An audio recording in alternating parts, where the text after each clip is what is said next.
Sometimes we see our difficulty that we're going through as a reason to not surrender to God because, we're concerned that maybe He won't do it right, or isn't it His fault that we're in the situation in the first place? And we start thinking things like this, and it's easier and easier to justify not surrendering ourselves to God. And the truth is that's just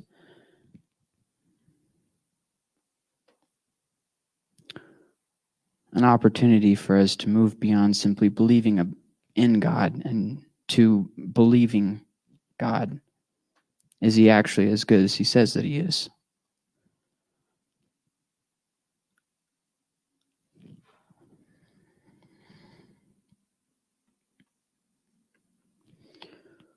When something bad happens, sometimes we can just shake it off. We're fine. If something bad happens, like, well, I didn't really want that to happen, but there's, not much I can do about it. It's going to be okay. And we just kind of shake it off and move on.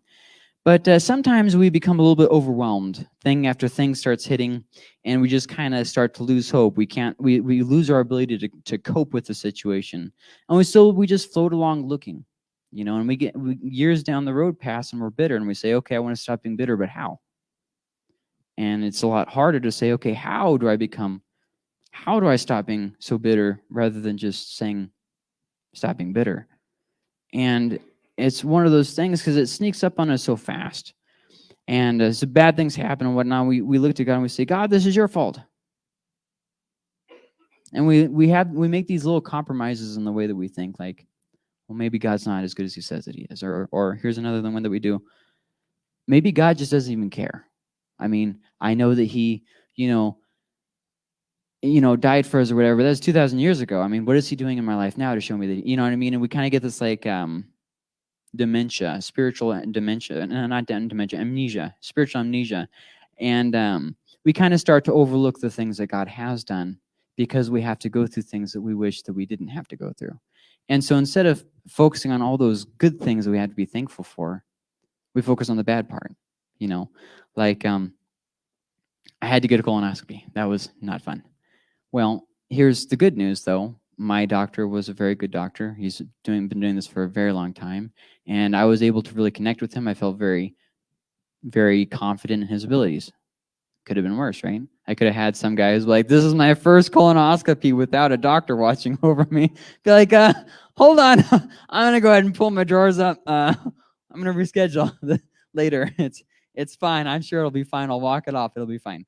And another example is, God, where are you in the midst of this storm? And all the while, God's saying, well, let me say it differently. God, where are you in the middle of the storm? Why won't you heal me? And meanwhile, God's saying, well, I did provide the medicine for you. See what I mean? But I don't want to be grateful for that because that's not the healing that I wanted. That's not the thing that I wanted God to do. I see people all around the world who, God meets us where we are. And, if I was in a third world country where I didn't have access to the medicine, I can imagine God doing a complete healing where I didn't need the medicine. But I'm here, and so God called me instead to trust Him day by day, which is really difficult. Really difficult. Sometimes you start freaking out about the little things, and it's like, great. When I found out what I had, I actually said, Gracie, I don't want to find anything out about the medicine or much more about the illness. You just read it and tell me if there's anything that I need to know. Well, then don't ask me how, but I accidentally stumbled on a research paper done by a series of gastroenterologist doctors about colitis, and they say, and they're all like, death can happen within the first couple of years of being diagnosed, and that was the headline. That colitis is either going to kill you in the first couple of years, or it's going to be fine and you're going to live with it. And I was purposely not looking up this stuff. So then I see this header, and I'm like, great, awesome, fantastic. And then you drop 20 pounds, and you're like, okay, all right, we're just gonna keep our eyes ahead. But you kind of start doing these little breathing, hyperventilating. That's what it's called. You start doing these little hyperventilating, and then we make matters worse. Like we talked about this last week, and this is how we make. Here's an example of how we make things worse. Well, what does WebMD say?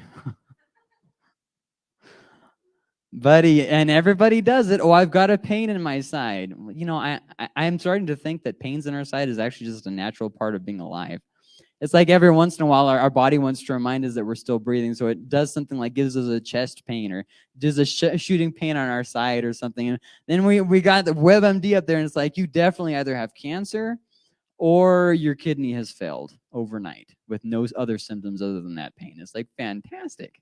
Great. So I am on death's door. And definitely, these are dark times that we're going through.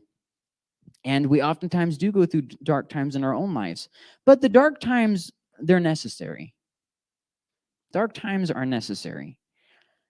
One example that I can think off the top of my head is Jesus, the night that he's about to be betrayed, he went and had his own little dark time. He went and prayed off by himself before the storm hit. And you see Jesus doing this frequently, getting off to be by himself, either right before a victory or battle or right after one. And, I think that's a good practice, but it's something that we all have to go through these dark times. Because in those dark times, we die a little bit inside. A part of us that's holding on to our way of doing things dies a little bit. And we learn. That's something that doesn't happen when you don't go through the dark times. And we think, oh, God, I don't like being in these dark times. They're uncomfortable. They're hard. They're scary. Yes, all those things are true, but they're necessary. They are necessary. So, we learn, we change. There's another thing, because we tend to like to try and maintain an equilibrium. We like everything to just kind of stay the same all the time. I'm just going to go living my life. I'm going to go through the same routine. I'm going to be happy. Most of us will even reach a point in our life of complaining constantly about something that we have to go through in our life, but not actually doing anything to change it, because we like to maintain the equilibrium.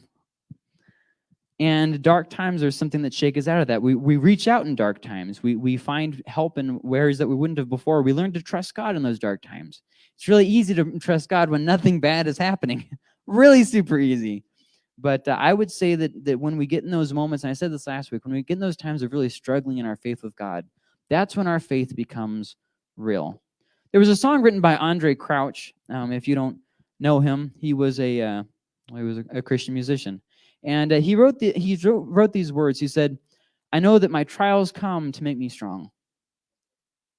These trials come to make me strong." And we think, but God, I feel so tired. Yes, you do feel emotionally exhausted. You do feel mentally exhausted.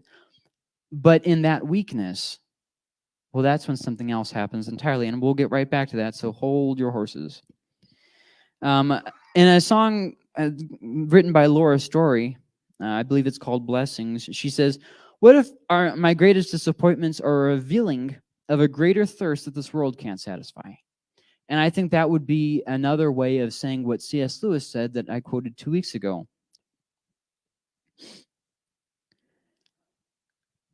And so we get to these places and we want to give up. We want to just make it stop. We want a place of safety. And the greatest, rudest awakening in life comes when we realize that idea that we had of a safe place was all in our mind. It wasn't real. When we were kids, we were in our parents' house, so that was a safe place. But then as we get older, we realize it was just a house. Oftentimes the people who were there in that house are maybe long dead. They passed. And so then you're at this place and you're like, well, I'm trying to find that place of safety. And we think maybe if I could just find some way to just stick my head in the sand for a little bit, or to just disembody myself and just kind of pause life for a second. But we don't find those places. But we still look. And so we reach a place of wanting to just give up. A lot of times in suicide, people don't necessarily want to stop living. They just want the pain to stop. That's not always the case. I have been suicidal before. I know many people who have. It's not always the case. But the thing about giving up is that giving up won't end the pain. If you commit suicide, for instance, you hand the pain off to other people who did nothing to deserve it. The pain doesn't end. It just goes on to somebody else. Kids left behind. Other family members. And another thing, it maybe not suicide, but other types of giving up. I'm just going to, stop following Jesus, for instance. Well, the thing about that is, you know how you ensure that you fail is by quitting. As long as you keep trying, you might have a victory. You might have a whole bunch of losses too, but you'll never know. And if you quit, you definitely won't have any victories. There was a book I was reading. It was called Way of Kings. And this character was about to commit suicide in it. And he gets to the point, he says, it doesn't matter what I do, nothing matters. These people are already dead. I can't do anything to save them. And his friend says, so what do you have to lose? I mean, if they're already going to die and there's nothing you can do anyways, you might as well try and just see what happens. See, when we're at our lowest and our weakest, that is exactly the point when God can really use us to a better impact. And we can learn to grow through it. Now, the thing about learning to grow through things is that you don't find instant relief. And that's hard for us because everything in our culture is around instant gratification.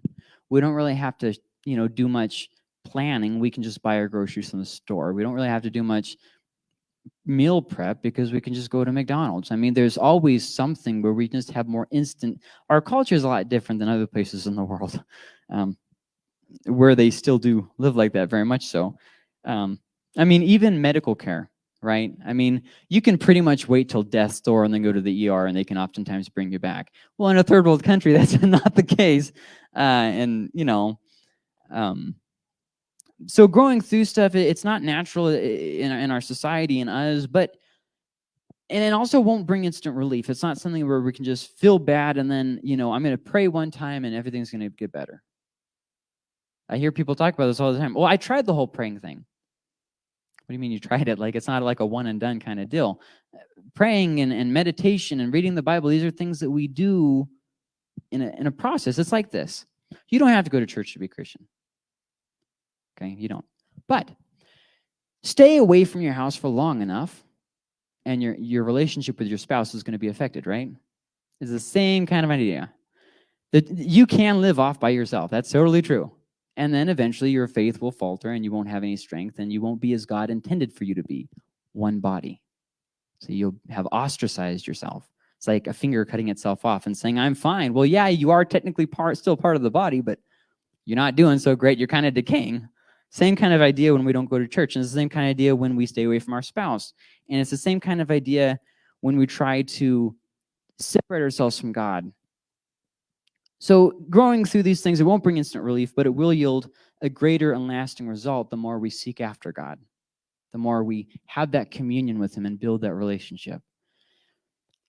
God, just like a wife, is not a one and done kind of relationship.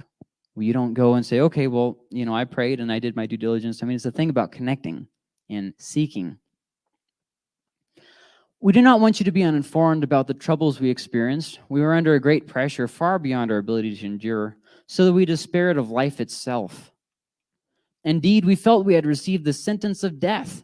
But this happened that we might not rely on ourselves, but on God who raises the dead. You see, seeking God and growing through the process of pain isn't an instant relief. In fact, sometimes you're at the point of death itself, either wanting to commit suicide, physical death, however else, wanting to just give up and walk away. But see, that's when they found out not to rely on themselves, but on the God who raises the dead. God, I can't handle this. I'm stretched beyond my limits. Well, the good thing is, God is the God of extending the limits. So we've been talking about 3 areas that we try to find relief. 2 weeks ago, we were talking about how we try to find relief in people. Now, I talked about the way that this isn't necessarily a bad thing. People, as long as you understand that people are a temporary commodity, but they are a necessary commodity. And then I talked about the way that God is closer than a brother. And then last week, we talked about how we try to find relief in finding the perfect situation, a perfect utopia. Well, tonight we're going to talk about how we try to find relief in things. Things.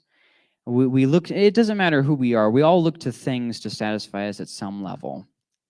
Some people it's books, some people it's not books, which blows me away. I'm like, how can you possibly even try without, it's fine. Some people it's, Maybe you think if you get the newest car, you'll be happy. The newest iPhone, the newest whatever. It's always looking to the thing to satisfy. I'm just going to go move to Florida, and I'm never going to have another problem again. See what I mean? We have this idea where it doesn't have to be Florida. John was in Florida for a long time. That might not be so appetizing for him. But we all have that idea of our island or our dream place that we like to move away to and have no more problems, that thing that will make us happy. And 1 John 2:15-16, I'm going to read it in the New Living Translation. I think that it really captures what John is trying to say. He says, "Do not love this world nor the things it offers you.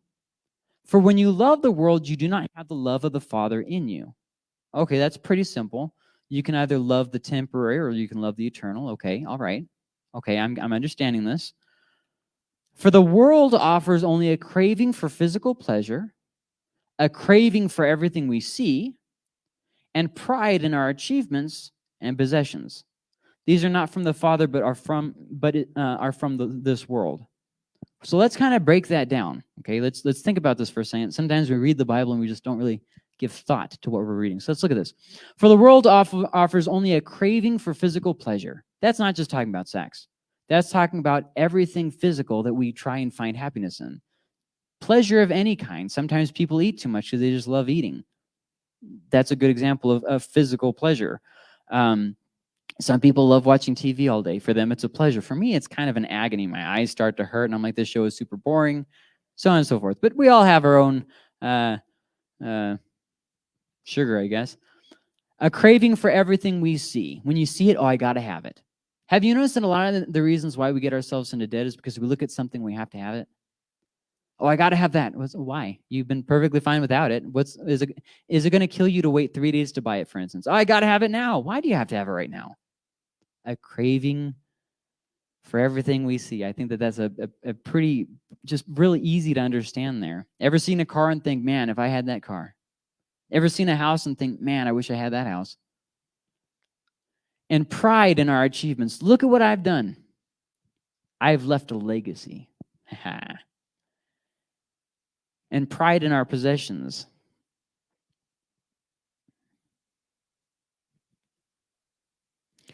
So we get pleasure, and it doesn't satisfy us, so we look for more pleasure. And then we start lying to ourselves with little things. If I did this, I'd be happy, whatever this is.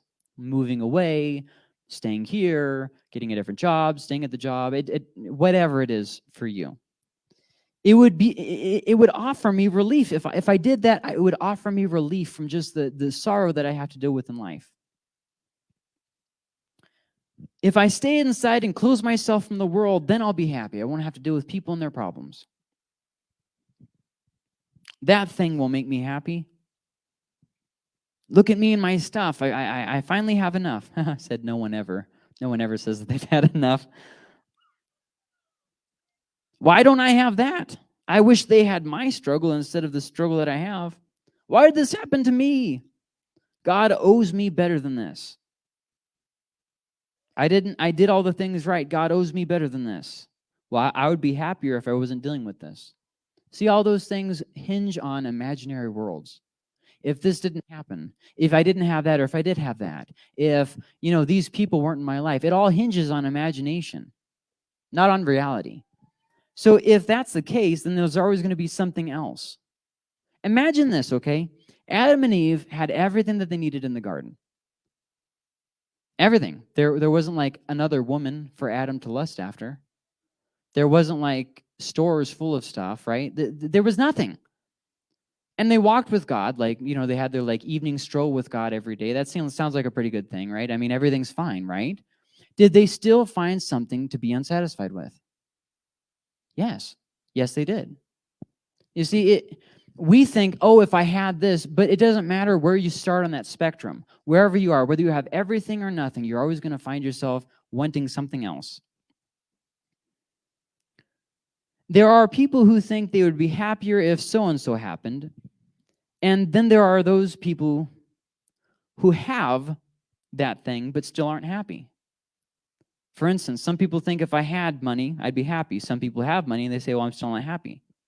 Some people say, if I had friends, then I'd be happy. Then other people who have lots of friends, they say, I feel like I'm just alone all the time. I'm surrounded by people. I don't really have anybody. Or, oh, if I had family, then I'd be happy. This person with family isn't happy. Cars, houses, prestige, wisdom, it doesn't matter. At the end of the day, you have to be content with what you have, which takes us to a very important passage that is extremely easy to pass over because we live in the Western world. But godliness is actually a means of great gain, of great prosperity, when accompanied by contentment. Okay, I'm not really picking up what you're putting down, Paul. For we have brought nothing into the world, so we cannot take anything out of it either. Okay, that makes sense. We died naked. I mean, we were born naked. We're going to die naked. This makes sense. If we have food and covering with these, we shall be content. But those who want to get rich fall into temptation and a trap and many foolish and harmful desires, which plunge people into ruin and destruction. For the love of money is a root of all sorts of evil, and some, by longing for it, have wandered away from the faith and pierced themselves with many griefs. Okay, so if I'm understanding what he's saying correctly, a large part of being happy is simply being content with what you have, being content with where God has you. And have you ever tried this? When you start the day, instead of saying, God, let this happen so that I'd be happy, and if only this would happen this way, I'm praying for these things so that I'd be happy. Instead, have you ever gone to God and say, Lord, help me to appreciate where I am. Help me to appreciate what I have. Help me to do wisely with what I have. Oh, I have this sickness. It's going to cut down on my quality of life. Well, you better get busy living. I mean, I can say that now, and y'all can't say anything about it because I have an illness, okay? So just a trump card you there, you know. Anyways,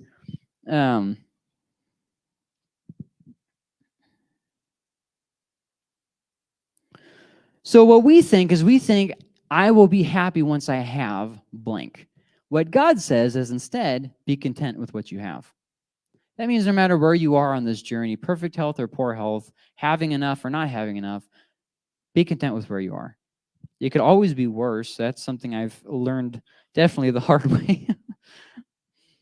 So relief can definitely be found in friendships and in seeking God. We're talking about where do we find relief? Well, relief can be found in friendships. It can be found in seeking after God. Be thankful for those relationships. Be thankful for the friends that you have. Well, I don't really have anybody who cares about me. Are you trying? You can't expect people to be your best friend when you're not theirs. Then another thing I see is people make bad friend decisions. Like, this isn't somebody that I should be friends with. So then they're friends with them, and then the inevitable happens. And things don't go well. And, oh, well, you know, all my friends are phony. No, you just made a bad friend decision. I mean, it happens. Relief isn't found in the perfect situation, but in the God of the situation. So instead, be focused on Him. This is what we talked about last week. Relief can be found in friendships and in seeking after God. It can be found in the God of the situation. Rather than looking for the perfect situation, being happy with God now in the situation. Relief isn't found in the things that we think will make us happy. Be content with where you are and what you have. Relief can be found in contentment. God, I don't want to have to deal with this illness, but you are. You do. This is where you are. You can complain about it, but that doesn't change anything. You can hoot and holler and yell at God too. That's not going to change anything either. There are some things in this life that you cannot fix or change, and that's just the way that they are. You don't have to like all of them, but the instantly you come to grips with it, the sooner you will be to finding relief in it. Be content with where you are and with what you have. Thank God for what you do have rather than what you don't. Well, I don't have anything to be thankful for. Did you have any food today? Be thankful for that. Do you have any health today? Well, I've got a sickness. Were you able to get up out of bed today? Were you able to open up your eyes? Every day, no matter how agony-filled it is still a blessing. It is still a blessing. You have today, you have this moment. But thankfully, the Bible does give us some pointers. It tells us to present our requests, but with thankfulness. Okay, so let's look at a couple verses that will talk about this. But think about this. Pray to God, asking him for things, right? But then being thankful too, not going to him with grumbling. So let's look at this. Matthew 6:11. Give us this day our daily bread. Now, but God, I don't want to have to depend on you in the day-to-day, and that's the problem. I don't want to have to deal with this illness anymore because then I have to depend on you day to day. It's uncomfortable. It's unfair. I don't like dealing with it. Other people don't have to. How about you be content with where you are instead of with where other people are? Well, God, I don't want to have to deal with this because I don't want to have to keep taking this medication. How about you just trust God in the moment, and it's okay to not know where you're going? We think so much, as we put so much investment into having this perfect schedule for our life. God's not going to keep to that schedule. It's okay if you don't know where you're even going with the next week. It's all right. Trust God today and we'll get through it. Matthew 6:31 through 32. Do not worry then, saying, what are we to eat, or what are we to drink, or what are we to wear for clothing? For the Gentiles eagerly seek all these things, and your heavenly Father knows that you need all these things. See, there are Christians and people who trust and believe in God who will starve to death. There are Christians who will not have clothes to wear in many parts of the world. That's a reality of the world.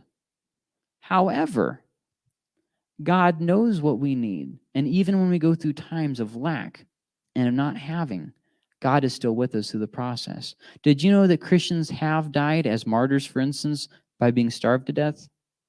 But I thought Jesus just said, don't rip things out of context. God does provide for us, but we all have a day that we die. We all do.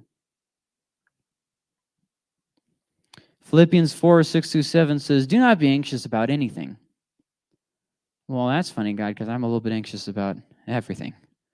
But in everything, by prayer and pleading with thanksgiving, notice that with thanksgiving, let your requests be made known to God. Don't go to God demanding. Be thankful for what he's done and ask. 1 Corinthians 7:31.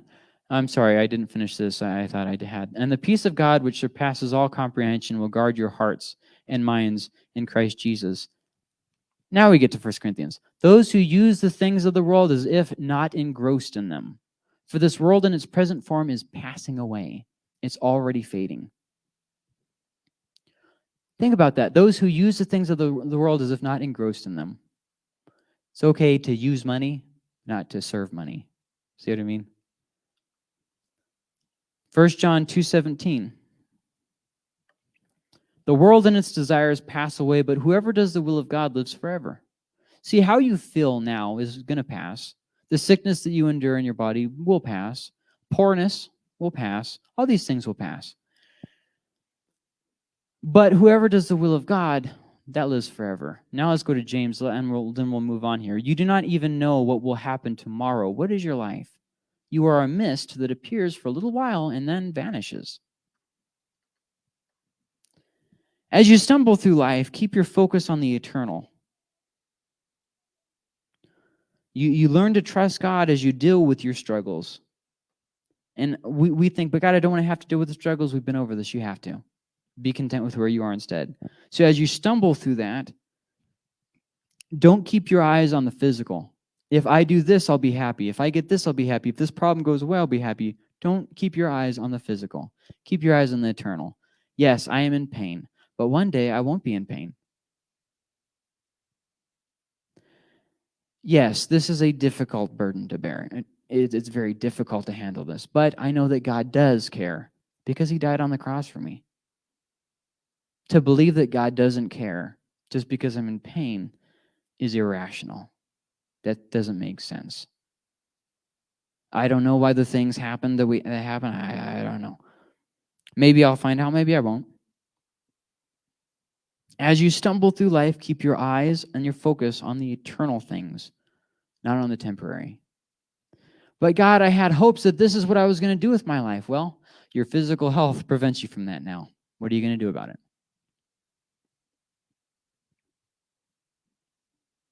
You have to learn to trust God as you deal with your struggles. This is hard to deal with. Trust him through it. There's a song by a man named Rich Mullins. If you don't know who he is, don't worry about it. He died a long time ago. But his This song that he wrote is called If I Stand. And he says this. He says, if I stand, let me stand on the promise that you're going to pull me through.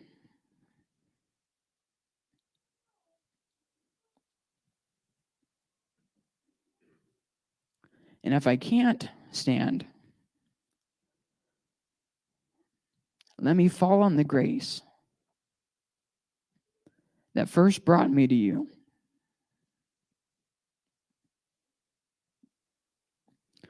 If I sing, let me sing for the joy that bore these songs in me.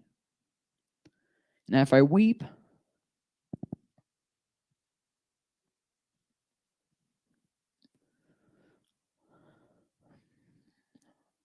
let it be as a man who is longing for his home.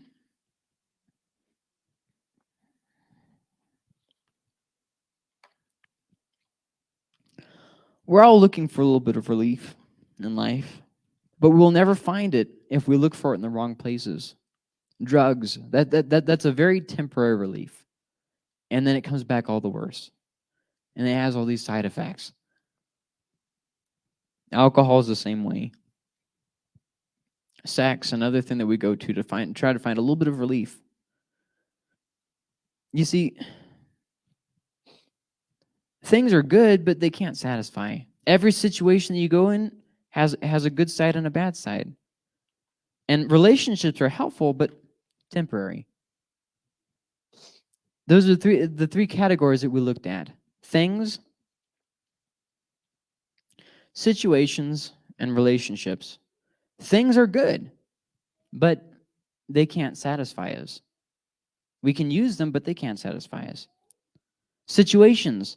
Every situation has a good side. There's always a good side to every situation. Unfortunately, we are masters of only finding the bad in every situation.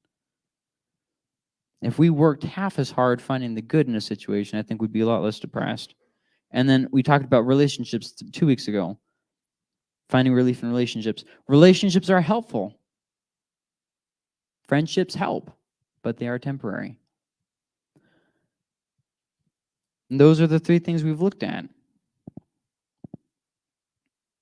Worrying about the situation, it doesn't help. Bitterness only makes it harder. Quitting isn't very realistic.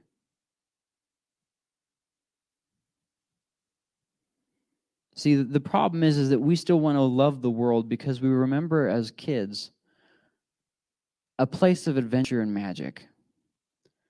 And we're still looking for a little piece of that magic. But what we don't realize is that we're only going to find that magic in the next world. It's something that this world cannot satisfy us with. It doesn't matter how many friends we have, how many things we have, what a good situation it is. It still doesn't matter. We will never be perfectly satisfied in this life. So number one, realize that struggles are going to come. There's just a way of life. You can't do anything about it. Don't live in fear of it, but it's going to happen. Number two, accept that things won't make you happy. Just accept it. Stop chasing everything. Stop chasing money and people and relationships and all these different things you think are going to bring you happy. They won't bring happiness. And then build your life on the cross of Christ. See, because life is hard, but with Christ, it's sweeter. Death is bitter. Nothing will ever change that. I always hear people say, it was a good death. Well, as good as it can be. But death in itself, death is bitter, and it's never anything except for bitter. But with Christ, death isn't final. So I've tried to end every single part of this series by giving you a step to do. 2 weeks ago I walked you through some meditation and breathing exercises. Well, tonight I want to give you something that might help you be more content and less restless in your life. Stop complaining. This is a multi-stage process, okay? So stage one, stop complaining about how your life is. It's gonna be hard because you're already gonna feel like it's not fair that you're going through the situation. But complaining about it's not gonna fix anything. You're going through the situation. Maybe it's your fault, maybe it isn't. Maybe it's health, maybe it's finances. I don't care what it is. Whatever it is, you're going through it. Complaining about it isn't going to fix anything. So step 1, stop complaining. Step 2, which is very similar to that, stop longing for what you don't have. If I was well again, God, why won't you heal me? But he didn't. So keep asking. Okay, that's fine unless God tells you that he's not going to heal you, whatever. But keep in mind that you can't hang everything on that. God, if you don't heal me, then you just don't love me and I'm not going to serve you. It's like, this isn't a game. So doing that, stop complaining and stop longing for what you don't have. Take time to focus on what God has done for you. This is going to be difficult because if you are like most people, you've already worked yourself into a rut of complaining. And it's not impossible to get out of, but it will take some time. So focus on what God has done for you. Start listing them. Start focusing on what you have in this life instead of what you didn't. And remember that anything that you're going to eventually will pass. Eventually. It's difficult because we say, well, that's great, but it doesn't help me now. I know. Unfortunately, there's very little immediate relief available. It takes time to work through a problem. And see, that's part of the thing is we want to be okay all the time. But here's the thing. You're not going to be okay sometimes. Okay? It's okay to not be okay sometimes. You're going to go through the process. You're going to break a little bit. You're going to die a little bit. You're going to grow a little bit. You're going to change a little bit. It's going to be okay. It's a natural part. Grieving, for instance, is a natural part of life. You don't want to be stuck in the grieving process for 50 years, but it is a natural part of life. So in the meantime, here are some things that you can do to try and find contentment. Serve others. It's easier to be content when you realize how you actually are blessed. Pray and read your Bible. These are things that help us get more into God and less into us. Meditate. I talked about that 2 weeks ago. And list the good things. I talked about that last week, where when you feel overwhelmed, just take the time and list 3 good things. 3 things that you can see or experience, hear, things that you appreciate, things that God's done for you. Just list 3 good things. And then tonight, a mental exercise about learning to control your thinking. Now, you're going to think, oh, I don't know how to control my thinking. You're right. And it's okay, but it'll take time. It will take time. Lord, thank you for everything you've done in us and through us. I pray that you'd be with us as we go throughout the week. Lord, help us to realize that we're never going to find relief in the perfect relationships, the perfect situations, or having all the things. Not even if we buy everything off of our Amazon wish list, we're not going to find relief there. Any relief we have will be a very temporary thing. But Lord, help us to be content with where you have us. Help us to see the good, not just the bad. Lord, help us not to think that we can do this alone. Lord, I pray that you give us the strength as we go throughout the week to not turn to lesser things to find relief, things that promise an immediate relief but don't deliver that. We love you, Lord. Amen.